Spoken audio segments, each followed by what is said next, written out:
रे भाई अत्ते छोरा के लगे कत जाय छी रे रे होली है रे होली जाय छे फल्ला माल के रंग लगाबो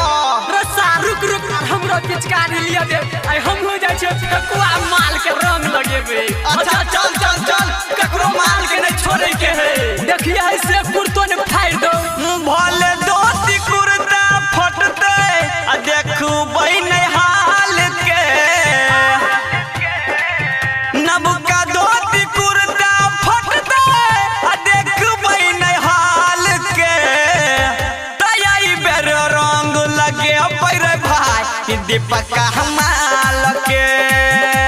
किया बेर रंग लगे पैरे भाई मनुआ हमाल के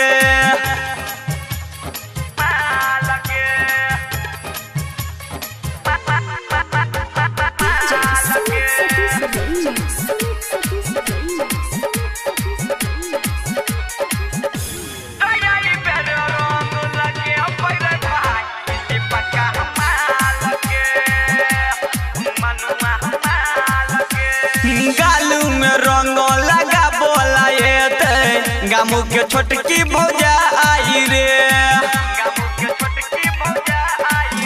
हाँ घोर के रखबई रंग बाल्टीन में ओकरो देबै पूरा का आई रे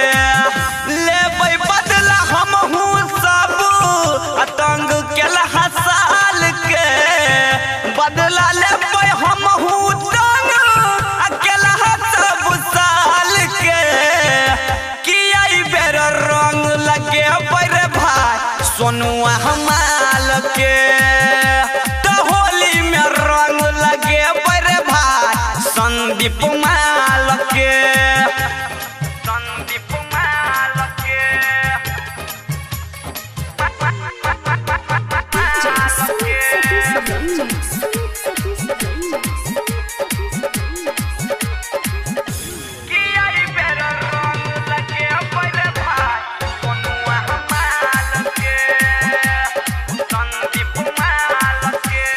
कृष्णा कन्हैया कही देबई बाद में बुरा न मानो होली है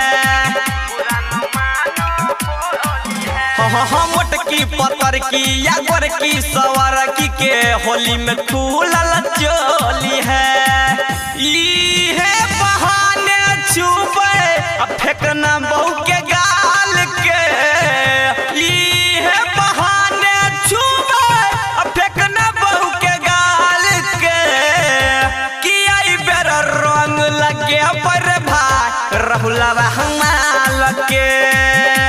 कि होली में रंग लगे पर भाई रम बबुआ हमाल के धर चौड़ी भगलौ रे भाई।